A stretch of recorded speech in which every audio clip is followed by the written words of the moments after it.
ketika kita menelusuri perjalanan hidup atau sirah nabawiyah, ya, perjalanan hidup baginda Rasulullah Sallallahu Alaihi Wasallam, maka kita kemudian bisa banyak mendapatkan informasi pelajaran yang sesungguhnya itu juga dalam rangka untuk menguatkan kembali fondasi tauhid kita.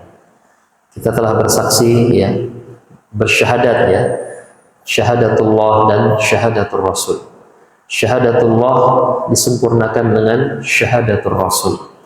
Sehingga dengan kita mengkaji, mempelajari, memaknai kembali perjalanan hidup baginda Rasulullah itu sama dengan menguatkan kembali fondasi tauhid kita, fondasi keimanan kita kepada Allah dan kepada Rasulullah.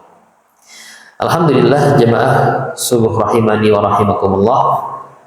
Dan bahkan kalau kita renungkan lebih dalam, ternyata kehadiran beliau di muka bumi ini 14 abad yang silam memang ternyata dihadirkannya itu untuk umatnya, untuk kita semua, baik yang membersamai beliau ketika beliau masih hidup ataupun yang sekarang ini.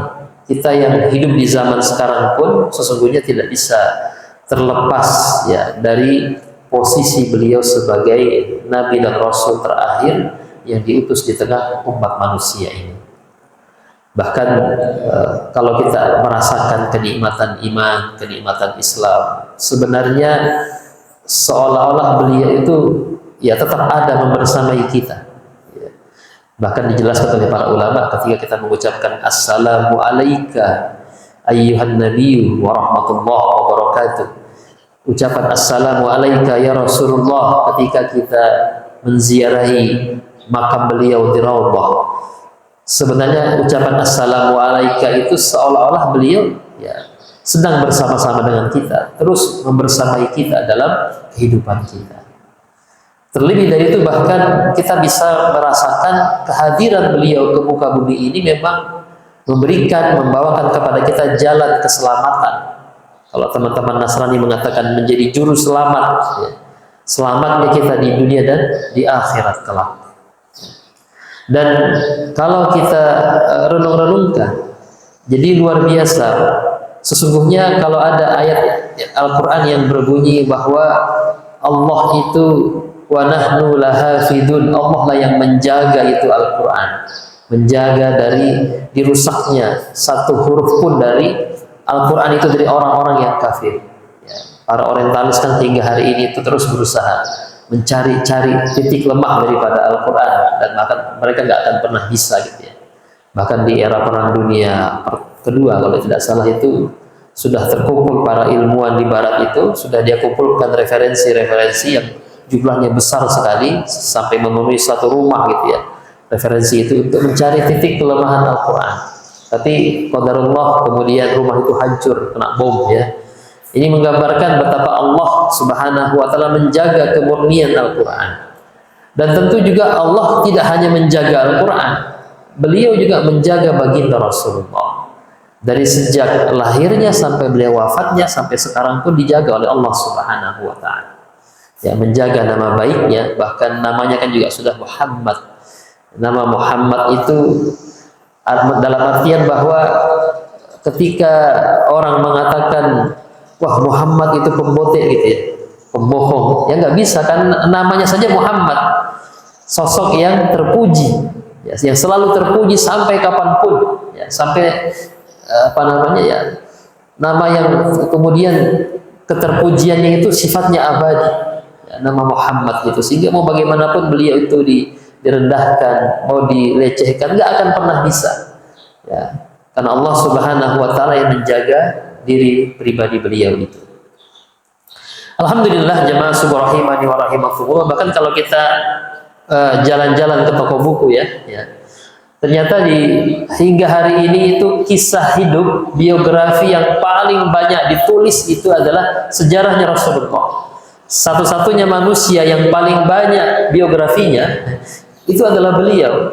Ya, wajarlah karena memang beliau adalah khairu khalqillah, ciptaan terbaiknya Allah Subhanahu wa taala. Manusia pilihan terbaik Allah Subhanahu wa taala. Sehingga orang nggak pernah berhenti-berhentinya itu ya, untuk terus menuliskan kehidupan beliau itu. Ya, dan bahkan yang menulis bukan hanya para ulama. Jadi kalau kita mempelajari sejarah penulisan kitab-kitab itu, justru kitab sirah itu termasuk kitab yang paling awal mula ditulis. Ya, salah satu penulis pertama kitab Sirah Nabawiyah itu putranya sahabat Utsman bin Affan radhiyallahu taala, namanya Aban bin Utsman bin Affan. Ya, dan dia hidup, ya, artinya hidupnya sampai kepada masa awal-awal para khalifah Umayyah. Ya. Kemudian beberapa puluh tahun kemudian kita tidak menemukan itu ya kitab tulisannya Aban bin Utsman bin Affan, tapi kemudian dari yang beliau tulis itu nanti menginspirasi tulisan ulama-ulama berikutnya. Jadi kitab sirah yang pertama juga yang hari ini bisa kita dapatkan, bisa kita baca adalah Sirah Ibnu Ishaq. Itu kitab sirah tertua yang bisa didapatkan ya oleh kita gitu ya. Kemudian nanti dikembangkan lagi oleh Ibnu Hisham yang disebut dengan Sirah Ibnu Hisham, terus ditulis oleh para ulama ya. Bahkan kitab hadis yang pertama kali dituliskan itu nanti kitab Al-Muwatta di zaman Abbasiyah. Jadi lebih awal itu penulisan kitab-kitab Sirah Nabawiyah. Dan terus sampai sekarang ya, ketika di kebangkitan barat mereka juga mempelajari hidup beliau itu. Bahkan ada salah seorang ya penulis pertama Sirah Nabi yang sangat lengkap, yang menulis itu bukan orang Muslim, ya namanya Leon Saitani. Ya. Dia menulis sejarah Nabi itu sampai 10 jilid tebal-tebal itu, 10 jilid, dan itu diambil dari referensi-referensi yang asli yang berbahasa Arab. Nanti juga belakangan ada sosok yang bernama William Muir, itu menulis 4 jilid tebal-tebal juga kehidupan baginda Rasulullah. Jadi juga diteliti, ditulis oleh mereka. Ya, terakhir bahkan ada mantan biarawati itu ya, namanya Karen Armstrong, juga menulis juga tentang beliau. Ya, dan bukunya saking bagusnya, ya diterjemahkan juga ke dalam bahasa Indonesia dan kita masih menemukan di toko-toko buku itu. Ini menggambarkan bahwa upaya menjelaskan kehidupan Nabi itu luar biasa dari berbagai macam bahkan ada dalam bentuk novel ya, kisah hidup Nabi itu. Alhamdulillah jemaah subuh rahimani wa rahimakumullah. Dan kalau kita renungkan kembali ya, ternyata memang beliau ini biografinya sangat lengkap, bukan hanya sejak sebelum beliau lahir ya, kemudian setelah lahir ya maulid sampai nanti beliau wafat, itu lengkap sekali ya. Ditambah lagi kalau kemudian ditambah dengan penjelasan hadis-hadis Nabi yang itu isinya adalah ucapan-ucapan Nabi, perbuatan-perbuatan Nabi yang dikumpulkan menjadi kitab-kitab hadis. Betapa lengkapnya ini kehidupan beliau dalam kehidupan kita hari ini. Ya. Bahkan kalau kita lihat dalam Al-Quran bahwa orang-orang Yahudi, orang Nasrani yang Nabi itu belum lahir ke muka bumi ini, mereka sudah kenal dengan baik baginda Rasulullah seperti mengenal anak-anak mereka sendiri. Saking banyaknya ya informasi tersebut di dalam kitab-kitab mereka. Ya, sampai ada namanya Kidung Solomon itu ya. Kidung Solomon itu kan nyanyian atau salawatnya Nabi Sulaiman yang secara eksplisit menyebut nama Muhammad di sana. Muhammadim ada di YouTube itu ya. Bagaimana orang Yahudi itu menyanyikan lagu Kidung Solomon itu disebut nama Muhammadim ya. Belum lagi ketika riwayat tentang bagaimana Nabi Isa ketika di Sungai Yordan didatangi oleh orang-orang Yahudi. Ya, Bani Israel menyatakan, apakah engkau nabi terakhir itu, wahai Yosua, Masya? Ya, maka dia mengatakan, bukan saya. Nabi terakhir itu sambil dia tersenyum lebar, ya, gembira sekali dia mengatakan, Ismuhu Ahmad, namanya adalah Ahmad. Bahkan orang-orang Yahudi itu tahu persis bagaimana nasabnya, di mana dia diturunkan, diutus. Ya, di kitab Injil kan dijelaskan di Gunung Paran. Ya, di Gunung Paran itu kan adanya di kota Makkah sana. Ya, tempat di mana Hagar dan Ismail itu tinggal di sana. Kemudian disebut di dalam kitab Injil itu sosok yang bernama Nabi terakhir itu namanya Parakletos, itu bahasa Yunani ya, Parakletos, karena Injil yang pertama kali dikumpulkan itu adalah tertulis dalam bahasa Yunani gitu ya. Parakletos artinya orang yang terpuji. Ya, baginda juga namanya Muhammad kan. Ya, banyak hal-hal yang kemudian mendekatkan bahwa orang-orang Yahudi, orang Nasrani itu betul-betul faham sekali bagaimana Nabi terakhir itu. Bahkan ada riwayat kisah ya yang menggambarkan ketika Abdul Muthalib itu pergi berdagang, ketemu salah seorang pendeta Yahudi, dilihat tangannya. Aku lihat di tanganmu ini ada ciri-ciri, ada tanda-tanda kenabian. Artinya engkau ini bakal punya keturunan seorang nabi. Maka nanti kalau kau sudah pulang ke kota Mekah, nikahilah wanita dari Bani Zuhrah. Sampai detil seperti itu. Karena mereka tahu bahwa yang nanti yang menjadi nabi itu adalah keturunan Qusay, ya, yang bakal menikah dengan keturunan saudaranya Qusay namanya Zuhrah. Ya. Nanti menikah, maka disuruh karena dia adalah keturunannya Qusay, si Abdul Muthalib ini, maka dia harus menikahi perempuan dari kabilah Bani Zuhrah yang dia adalah saudara kandungnya si Qusay itu. Sudah beberapa lapis ya keturunan ke bawahnya kan begitu. Dan setelah dia pulang betul-betul dia cari itu perempuan di Bani Zuhrah. Akhirnya dia menikah dengan sosok wanita yang bernama Halah. Ya, dia mengira bahwa mungkin nanti dari sini akan lahir seorang nabi. Ternyata yang lahir adalah pamannya Nabi, yakni Hamzah bin Abdul Muthalib. Nah, rupanya setelah itu masih nggak puas ini Abdul Muthalib setelah Abdullah ya, anaknya itu berhasil lolos ya dari upaya penyembelihan ya ketika mau dikorbankan. Ya, karena kan Abdul Muthalib itu pernah bernazar ketika dia menggali Zam-Zam bersama dengan putranya Haris, putra pertamanya, dia berdua saja menggali Zam-Zam itu.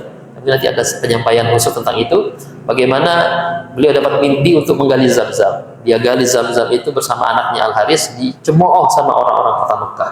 Coba kau punya banyak anak, ya, kamu nggak kecapean gitu ya. Maka dia bernazar, demi Tuhan pemilik Ka'bah, seandainya aku punya 10 anak laki-laki, satunya akan saya korbankan seperti dulu Ibrahim mengorbankan Ismail. Maka betul setelah nanti Abdullah itu ingin dikorbankan. Nah, setelah berhasil lolos dari itu, kemudian dibawalah dia ke Bani Zuhrah, dinikahkanlah dia dengan Aminah binti Wahab dari Bani Zuhrah, lahirlah Nabi kita, baginda Rasulullah. Nah, ini gambaran bahwa ternyata orang-orang yang jauh sebelum beliau lahir pun itu sudah punya wawasan, punya nubuat tentang bagaimana kelahiran beliau itu. Sebagaimana mungkin di pertemuan sebelumnya kita sudah sampaikan bagaimana kisah-kisah yang berkaitan yang puluhan tahun sebelum beliau lahir itu sudah ada kisah-kisah yang berkaitan dengan lahirnya beliau itu. Alhamdulillah jamaah subuh rahimani wa rahimakumullah. Kemudian artinya bahwa orang Yahudi, orang Nasrani yang Nabi itu belum lahir pun sudah punya wawasan tentang itu, sudah tahu artinya sekilas tentang bagaimana siapakah beliau itu.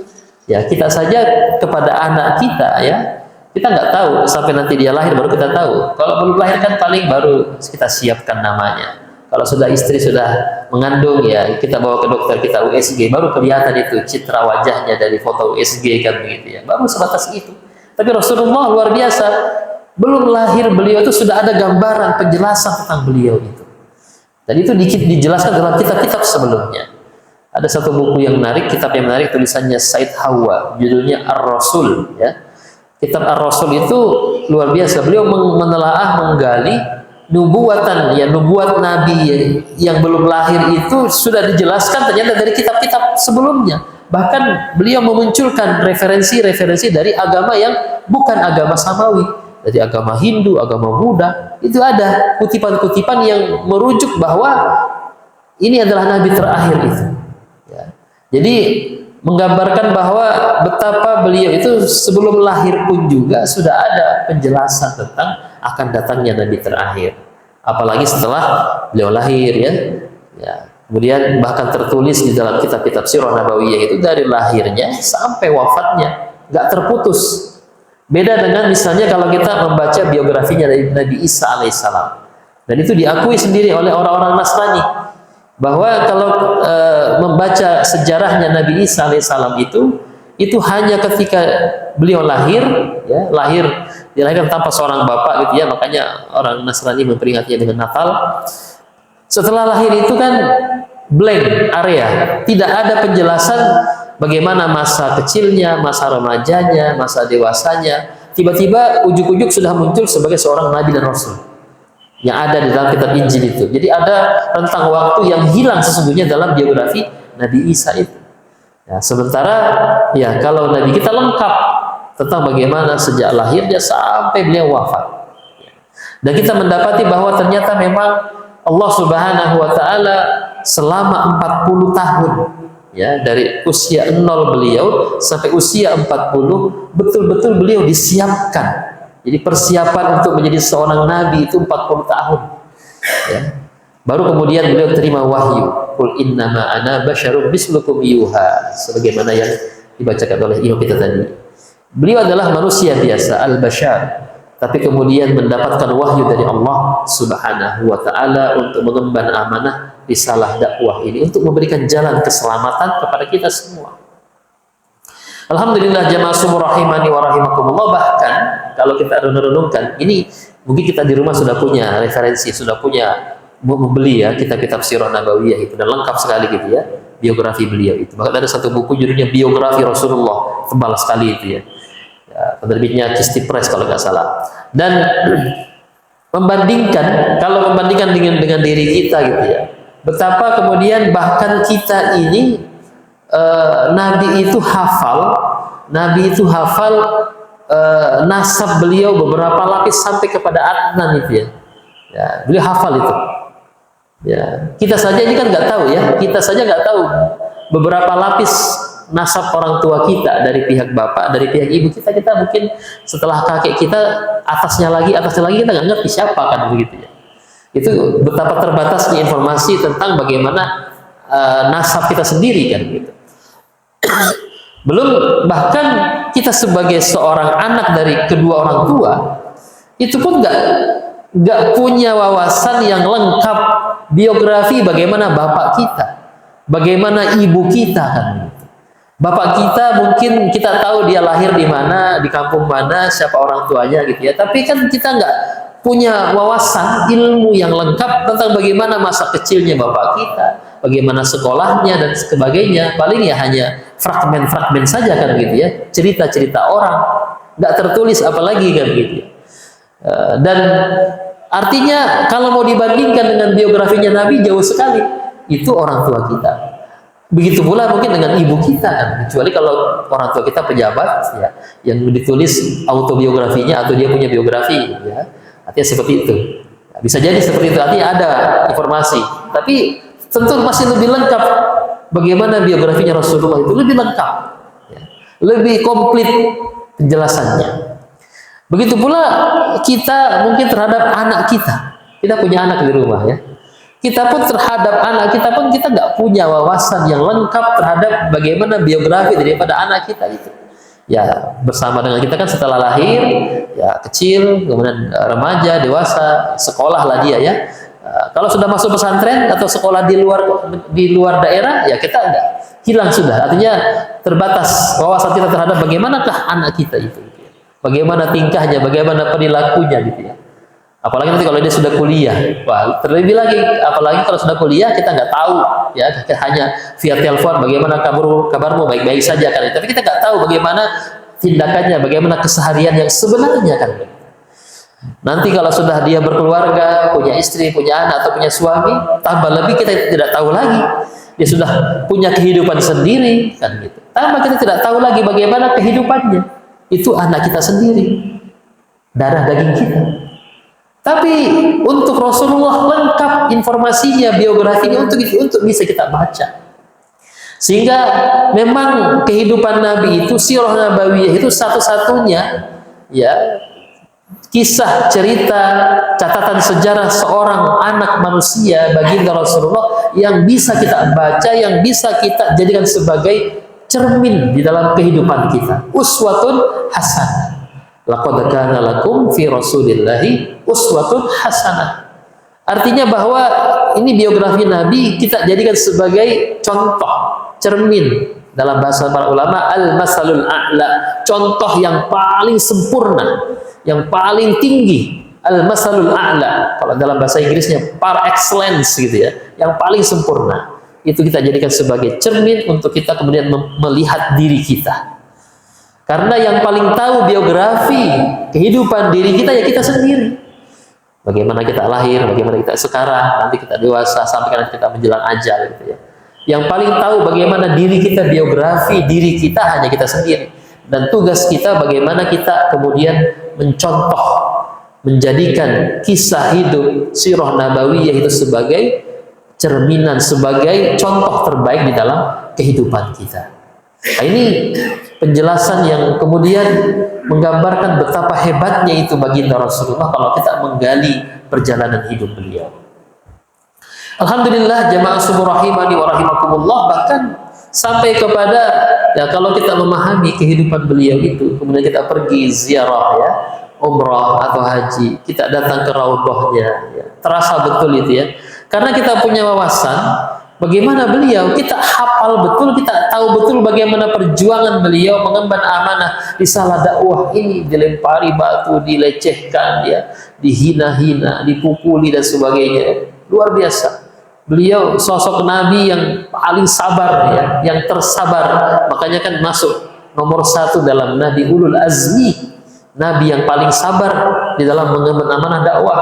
Ada 5 nabi ulul azmi, nabi yang paling banyak diuji oleh Allah, ya, Nabi Nuh, Nabi Ibrahim, ya, Nabi Musa, Nabi Isa, Rasulullah. Tapi dari 5 nabi ini Rasulullah yang paling berat ujian dakwahnya. Gak ada nabi-nabi yang lain itu yang dilempari kotoran, dibanting sementara sholat, ya, dilempari batu ketika berdakwah, berdarah-darah. Gak ada nabi seperti itu. Hanya beliau saja. Betapa sabarnya beliau. Itu kalau kita ingat-ingat itu ya. Kita ke raudhah ya, dan kita sholat. Di dekat kita sholat itu ada makam beliau. Terasa betul itu, tersambung ruhaniyah kita kepada beliau itu ya. Sehingga kemudian nikmat sekali sholat di sana itu. Banjir air mata kita menenungkan betapa kemudian berjasanya beliau dalam kehidupan kita, dalam kenikmatan iman Islam ini. Nah, ini faidah yang luar biasa ketika kita mempelajari, membaca, menggali kembali sirah nabawiyah itu. Alhamdulillah jamaah subuh rahimani wa rahimakumullah. Ya, di subuh hari ini kami akan sedikit menjelaskan, ya, beliau terlahir di muka bumi ini, ya, kemudian ditulis biografinya dan luar biasa, kan dikatakan dalam Al-Qur'an, wa ma yantiqu anil hawa in huwa illa wahyun yuha. Ya, bahwa ya beliau memang manusia, tapi beliau itu bukan tipikal orang yang condong kepada hawa nafsunya, dan semua apapun yang beliau lakukan itu in huwa illa wahyu yuha, itu adalah wahyu dari Allah Subhanahu wa taala. Makanya bukan hanya Al-Qur'an, ada juga namanya hadis qudsi, ya, wahyu Allah yang dalam bentuk hadis, ya. Nah, ini menggambarkan bahwa semua tindakan-tindakan beliau itu, pilihan-pilihan beliau itu atas bimbingan Allah Subhanahu wa taala, wahyu dari Allah Subhanahu wa taala. Alhamdulillah. Jadi ya sama kalau kita juga mempelajari akidah, ada sifat-sifat Allah, ya. Jadi ada tauhid rububiyah, ada tauhid uluhiyah, ada tauhid asma was sifat. Ya, dan kemudian Nabi pun juga begitu. Beliau juga punya sifat-sifat yang asasiyah. Ya. Jadi sebelum beliau terlahir ke muka bumi ini Allah sudah siapkan itu. Bagaimana nanti ketika lahir itu beliau pasti ada sifat-sifat yang sifatnya asasiyah, yang mendasar, yang ada pada diri beliau. Yang pertama adalah sebagaimana yang dibacakan di sholat subuh tadi, bahwa beliau itu adalah al-bashar, adalah manusia, dari kalangan manusia. Al-bashar, al-bashariyah. Qul innama ana basyarum mithlukum yuha ilayya annama ilahukum ilahu wahid. Katakanlah sesungguhnya aku ini hanyalah seorang manusia, al-bashar, seperti kalian. Cuman bedanya aku diberikan wahyu oleh Allah Subhanahu wa taala, di mana wahyu itu tujuannya agar mengajak orang bahwa Allah itu adalah Tuhan yang satu, Tuhan yang Maha Esa. Ya. Kemudian ya tentu beliau sebagai al-bashar, ya, tadi kita bisa menjadikan beliau sebagai contoh terbaik karena beliau sebagai manusia. Kalau beliau itu diciptakan dari makhluk selain manusia, nggak bisa kita jadikan sebagai contoh. Nah, maka dikatakan dalam Al-Quran, "Kullau kana fil ardi malaikata yamshuna mutmainnina lanazzalna alaihim minas sama malakar rasula." Katakanlah, kalau seandainya ada malaikat-malaikat yang berjalan-jalan sebagai penghuni di muka bumi ini, niscaya kami turunkan dari langit kepada mereka para malaikat itu menjadi rasul-rasul. Jadi makanya dipilihlah nabi itu, nabi, ya semua nabi dari Nabi Adam sampai nabi terakhir adalah dari kalangan manusia. Ya, maka Nabi juga itu makan, minum, tidur, ya, bergaul dengan istrinya juga. Nabi juga ke kamar mandi, ya. Nabi juga berbuat hal-hal yang sebagaimana kita pada umumnya dari sisi al-basyariyahnya itu. Makanya sampai sekarang kita punya ilmu, punya wawasan bagaimana kalau kita masuk ke kamar mandi baca doa dulu, keluarnya apa doanya, mau minum baca doa dulu, karena Nabi sudah mencontohkan seperti itu. Bagaimana caranya pakai pakaian, bagaimana caranya doa ketika bercermin, sampai hal-hal yang detail dalam kehidupan kita itu bisa jadi contoh dalam diri kita, karena Nabi sudah mencontohkan itu. Ya, karena beliau adalah seorang manusia, maka Nabi juga itu bisa bersedih sebagaimana kita. Beliau kan pernah mengalami peristiwa besar yang disebut dengan Amul Huzn, tahun kesedihan.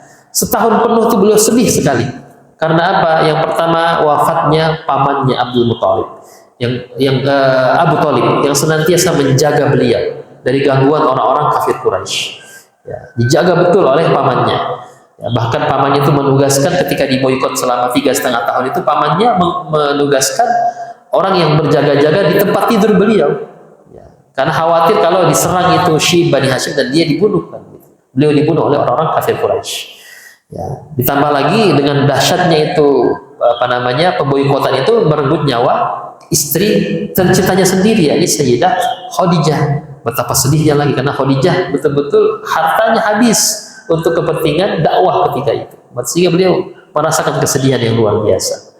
Dan asbab dari kesedihan itulah kemudian Allah memberikan penghiburan, ya, dengan peristiwa besar yang disebut dengan peristiwa Isra dan Mi'raj.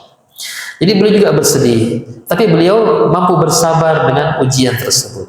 Luar biasa, ya, beliau punya anak laki-laki, tapi Allah mentakdirkan semuanya itu wafat di masa-masa kecilnya. Ya, maka disebut juga dalam Al-Quran bahwa Muhammad itu bukanlah seorang bapak dari seorang anak laki-laki, gitu. Jelas itu Al-Quran mengatakan seperti itu. Jadi Allah sudah mentakdirkan beliau nggak bakal punya anak laki-laki.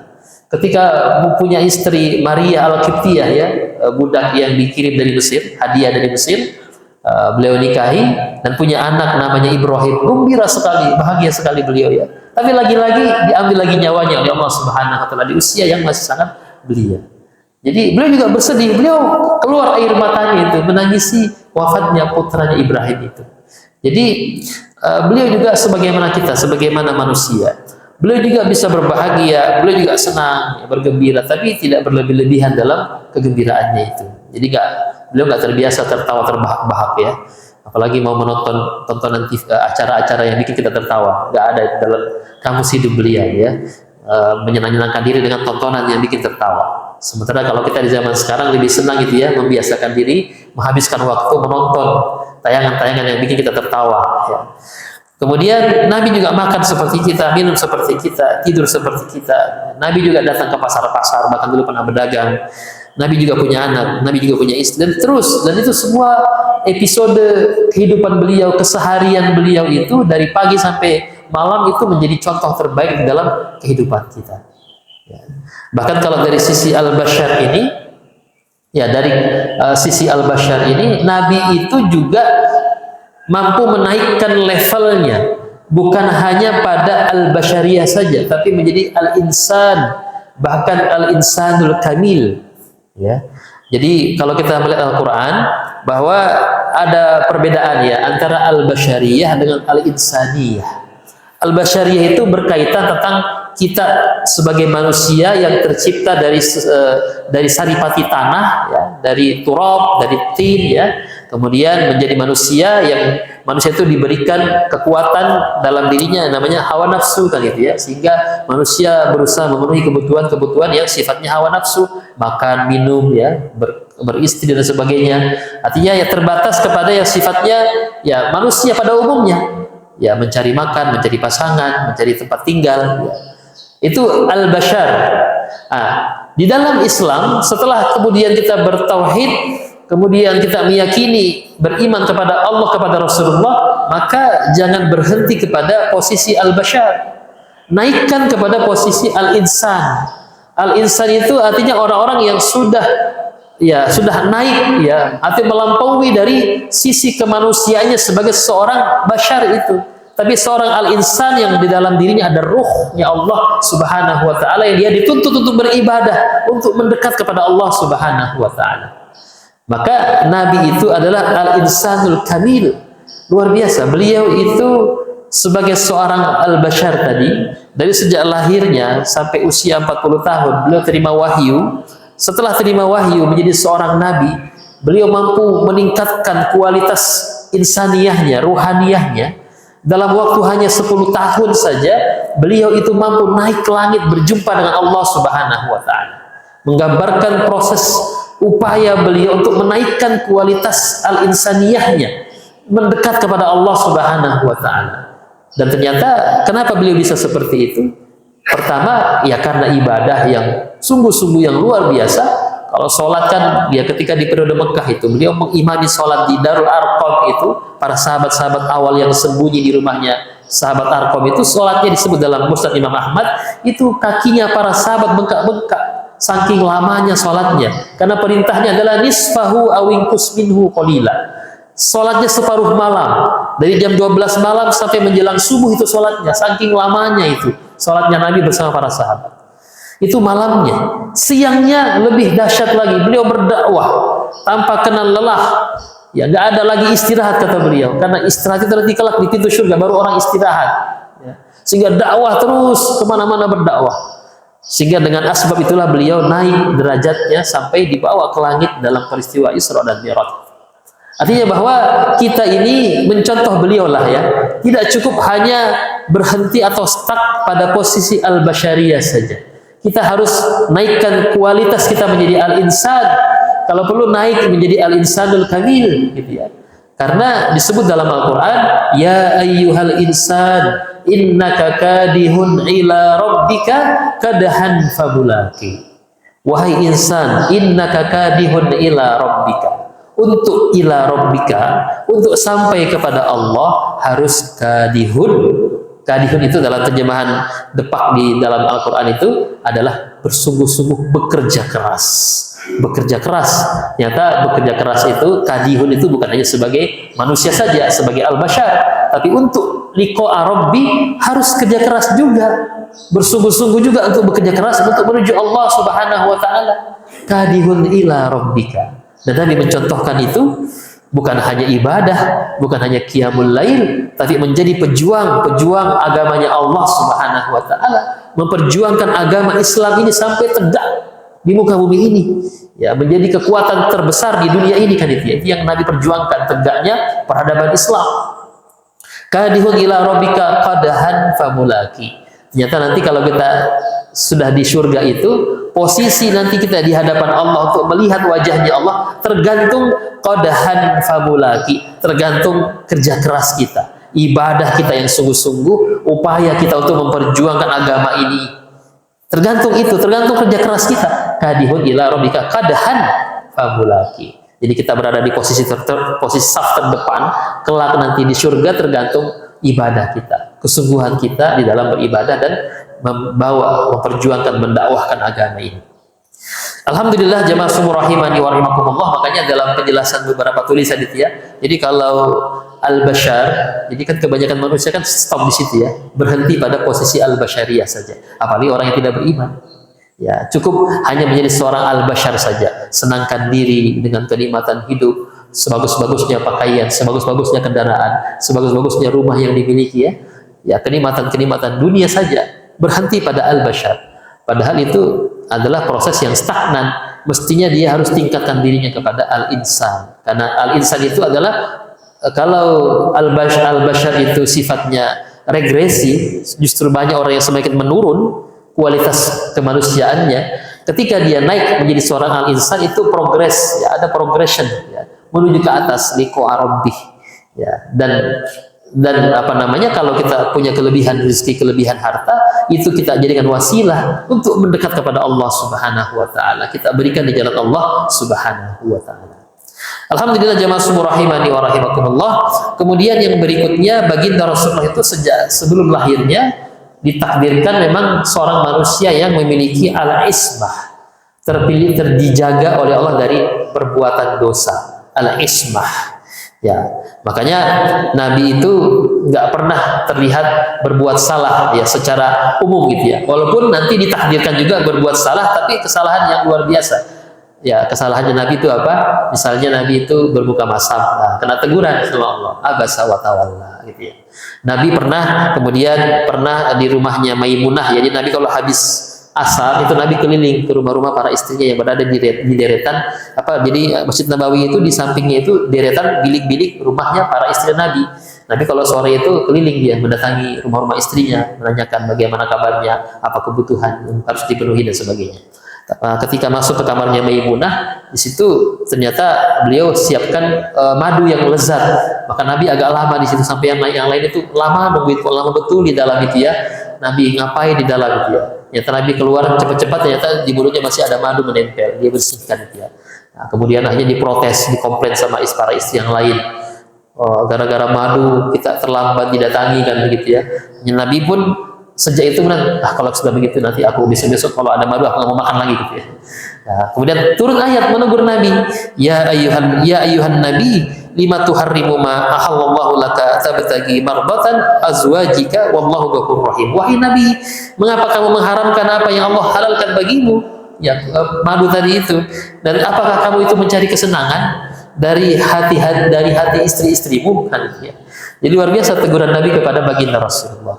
Nah, ini bentuk-bentuk penjagaan. Bahkan Nabi itu dijaga jauh sebelum beliau menjadi seorang Rasul. Jadi kalau ketika lahir sampai beliau jadi Nabi itu namanya al-irhasat. Itu banyak kita bisa baca dalam kitab-kitab Sirah Nabawiyah, apalagi kalau kitab Dalail an-Nubuwah ya. Kemukjizatan yang luar biasa dalam al-irhasat itu. Ya, sebelum menjadi Nabi pun banyak kisah-kisah ajaib.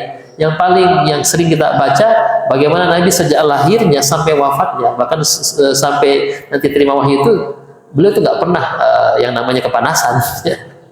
Karena awan selalu menaungi beliau gitu ya. Awan selalu berjaga di atas diri beliau. Ya, selalu dinaungi oleh awan. Makanya ada bahasa yang puitis itu ya. Dan bahkan awan saja tidak tega membiarkan beliau kepanasan gitu ya. Karena beliau adalah sosok yang rahmatan lil alamin ya, kepada alam semesta ini. Itu bentuk al-irhasat, dan banyak kita bisa baca nanti kisah-kisah tentang itu, betapa peristiwa-peristiwa yang luar biasa sebelum beliau menjadi seorang nabi. Apalagi setelah menjadi seorang nabi, ya, itu banyak sekali. Ada ratusan ya mukjizat Rasulullah itu, dan yang terbesar adalah Al-Quran. Alhamdulillah, jadi beliau adalah sosok yang terpelihara, dijaga, al-ismah. Ya, makanya kemudian kalau kita membaca Al-Quran itu, Allah memang menggambarkan Nabi itu seperti manusia biasa.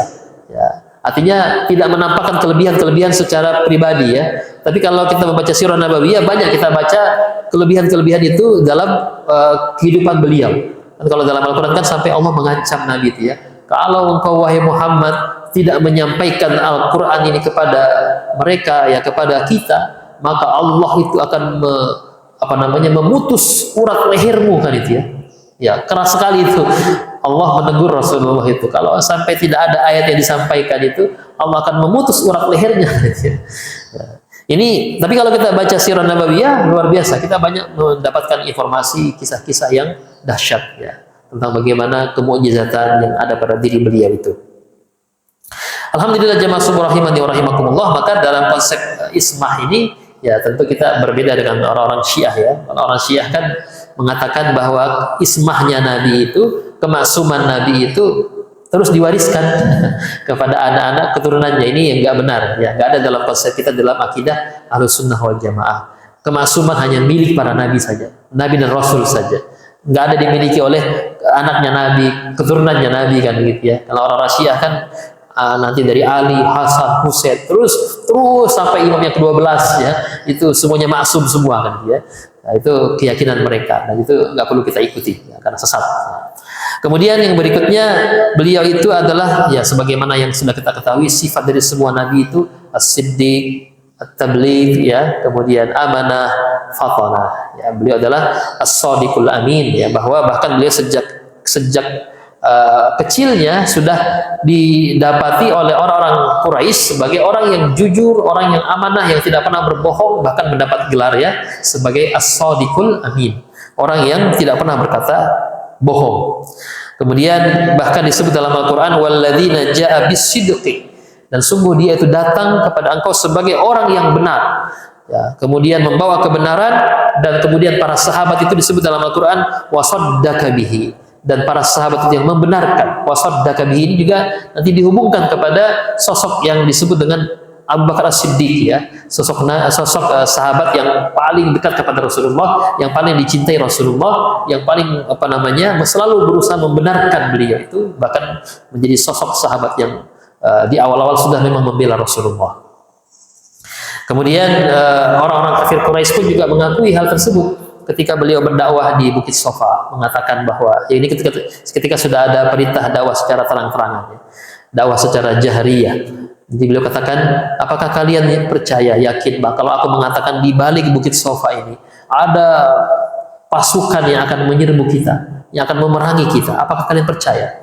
Kemudian kami percaya wahai Muhammad, karena engkau tidak pernah berbohong. Nah, kemudian dia katakan, kalau begitu aku sekarang mengatakan bahwa aku ini adalah utusan Allah. Aku mengajak kalian kepada penyembahan kepada Allah saja, tidak menyembah kepada patung-patung itu. Wah, langsung kemudian mereka marah besar, dan kemudian mereka meninggalkan Rasulullah. Ya, ketika Nabi menyatakan dirinya sebagai seorang Nabi dan Rasul. Ini gambaran bahwa itu juga diakui sesungguhnya. Cuman kemudian mereka gak terima kalau Nabi itu harus mengubah tradisi kemusyrikan yang sudah berabad-abad ya dilakukan oleh orang-orang kafir Quraisy. Bahkan Nabi itu gak pernah berdusta dalam kegiatan mata-mata. Dan bahkan Nabi nggak pernah berdusta dalam kerlingan mata. Dan Nabi itu kejujurannya, kebenarannya diakui oleh siapapun, bahkan diakui oleh ketika Abu Sufyan ketemu dengan Heraklius gitu ya, itu kan ditanya apakah dia pernah berbohong. Kami mendapati dia tidak pernah berbohong. Kemudian kata Heraklius apa? Ya nggak bakal dia mengirim surat kepada saya mengajak kepada Islam kalau dia itu berbohong. Nggak bakal dia mengaku sebagai nabi kalau dia adalah seorang pembohong. Ya. Karena semua nabi itu nggak ada yang pernah berdusta, kata Heraklius. Ya. Kemudian Nabi adalah fatanah, tentu Nabi adalah orang yang paling cerdas di muka bumi ini, mengalahkan siapapun di muka bumi ini. Dan itu terbukti kalau kita membaca sirah Nabawiyah, bahkan sejak kecilnya sudah tergambar kecerdasannya. Bagaimana peristiwa peletakan Hajar Aswad, bagaimana kemudian pilihan beliau untuk mengatur manajemen strategik ya, mengatur bagaimana dakwah secara diam-diam dulu, sirriyah dulu selama 3 tahun. Setelah dirasa mungkin apalagi turun ayat, maka kemudian dakwah secara terang-terangan. Ini kan pengaturan sedemikian rupa. Memilih rumahnya Al-Arqam Bil Arqam itu juga pilihan cerdas yang luar biasa. Karena Arqam itu adalah dari Bani Mahzum. Ya, dia adalah Al-Mahzumi. Sementara penguasa kota Mekah ya, atau yang menjadi rezim pemimpin kota Mekah itu adalah dari Bani Abdul Manaf. Dan Bani Abdul Manaf dengan Bani Mahzum ini selalu berselisih ya, oposisi. Nah, makanya Nabi memilih rumahnya Arqam Al-Mahzumi itu kecerdasan yang luar biasa. Artinya penguasa nggak sadar ternyata selama ini mereka berkumpul di rumahnya yang menjadi oposisi pemimpin kota Mekah ini kan begitu. Nggak sadar mereka. Ya, itu bentuk diantara kecerdasan Nabi. Kemudian juga ketika misalnya hijrah ke Habasyah, itu kan pilihan yang luar biasa juga. Ke Afrika hijrah yang pertama. Kemudian ketika hijrah ke Madinah, beliau kan terlihat betapa proses untuk hijrah itu kan betul-betul menjalani proses yang sangat manusiawi. Kan mudah saja bagi Nabi kalau mau hijrah ke Madinah kalau naik buruk gitu ya, cepat sampai. Ya, tapi kemudian kenapa harus bersusah-susah, capek-capek sembunyi di Gua Sur, dikejar, mau dibunuh gitu ya. Ini menggambarkan bahwa ingin menunjukkan ada perjalanan yang sifatnya juga secara kemanusiaan harus dijalani oleh Nabi. Nggak selalu dia pakai mukjizat gitu ya dan sebagainya. Nah, ini juga bentuk kecerdasan, mengatur agar lolos dari upaya pembunuhan ketika menjelang hijrah ke Madinah. Dan beliau juga sosok yang sangat cerdas dalam hal manajemen personalia. Ya. Melihat bagaimana para sahabat-sahabatnya, ya, bagaimana Abu Bakar, Umar, Utsman, Ali, ini orang-orang yang paling cerdas, ditempatkan pada posisinya, kepada sebagai panglima perang, sebagai pencatat Al-Quran dan sebagainya. Makanya pernah datang dengan Abu Dzar Al-Ghifari, minta agar diberikan juga posisi kan, diberikan amanah juga. Sebagai apa? Tapi kata Rasulullah, engkau tidak bakat untuk hal itu, engkau cukuplah seperti ini saja.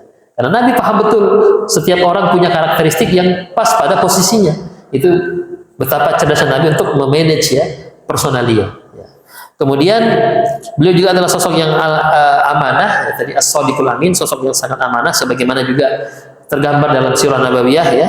Beliau ketika disuruh menjadi pedagang ya, atau menjadi marketingnya, dagangannya Khadijah, itu Abu Thalib minta dibayar 2 kali lipat karena terkenalnya beliau punya trust ya sebagai orang yang paling amanah. Kemudian saking amanahnya beliau itu sampai sudah menjadi nabi pun rumah beliau itu seperti rumah pegadaian.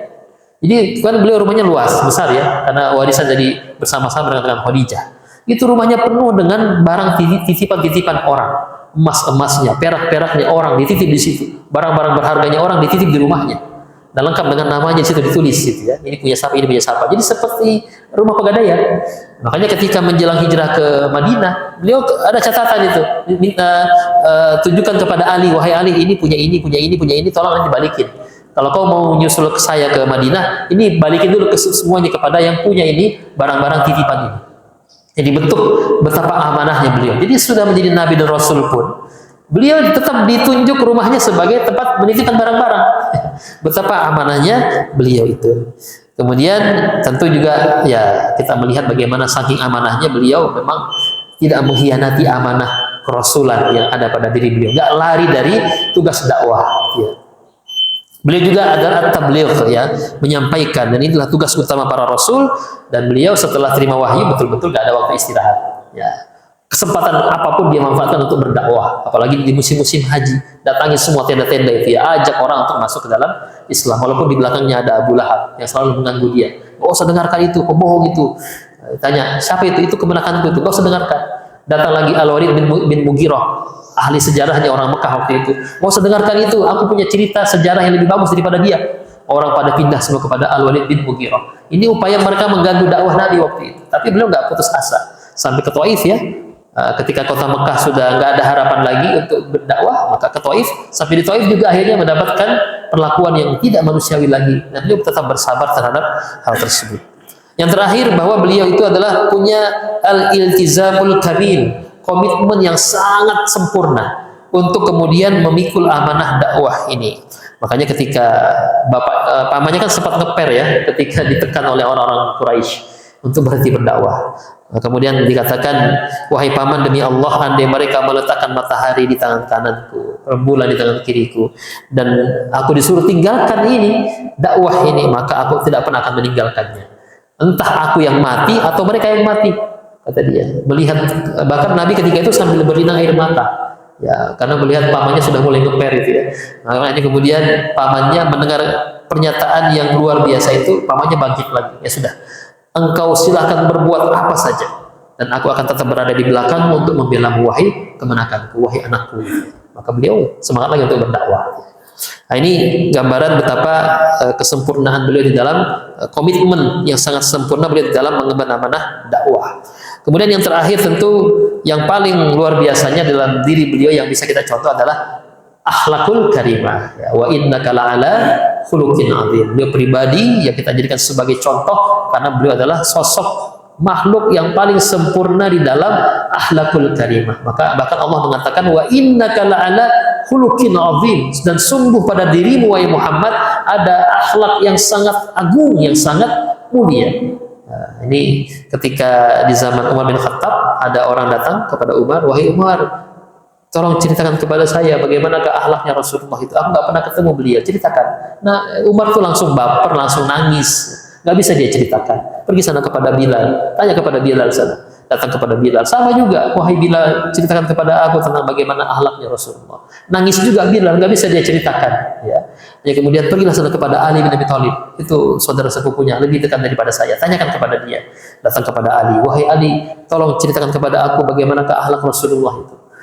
Ali pun juga ternyata nggak bisa juga menceritakan. Dia katakan, wahai fulan, apakah engkau bisa menceritakan kepada aku bagaimana keagungan, kebesaran Allah Subhanahu wa taala? Ceritakan kepada saya. Kata orang itu, nggak bisa ya wahai Ali. Aku paling banter hanya bisa mengucapkan kalimat subhanallah walhamdulillah wala ilaha illallah wallahu akbar wala haula wala quwata illa billah. Itulah yang paling bisa kita ucapkan untuk menggambarkan betapa agungnya Allah itu. dengan segala ciptaannya di muka bumi ini. Kemudian kata Ali, begitulah Rasulullah. Aku gak bisa menceritakan kepada engkau karena Allah sendiri mengatakan wa innaka la'ala khuluqin azim, dan sungguh pada diri wahai Muhammad itu ada budi pekerti yang azim, yang agung, sehingga memang butuh waktu yang gak cukup umur kita untuk mengganti, untuk mempelajari, menggali betapa agungnya akhlak Nabi itu. Hanya kemudian datang lagi, pernah juga datang orang kepada Aisyah, ya, datang kepada Aisyah, tanyakan bagaimana ke akhlak Nabi. Apa kata Aisyah? Dia juga gak bisa menceritakan. Apa kata Aisyah? Karena hulukuhu Al-Quran. Kalau kau mau tahu akhlaknya Nabi, bacalah Al-Quran. Karena dia adalah Al-Quran yang berjalan. Ya, barangkali demikian yang bisa kami sampaikan. Kurang lebihnya kami mohon maaf. Subhanaka la ilma lana illa ma 'allamtana innaka antal alimul hakim. Assalamualaikum warahmatullahi wabarakatuh.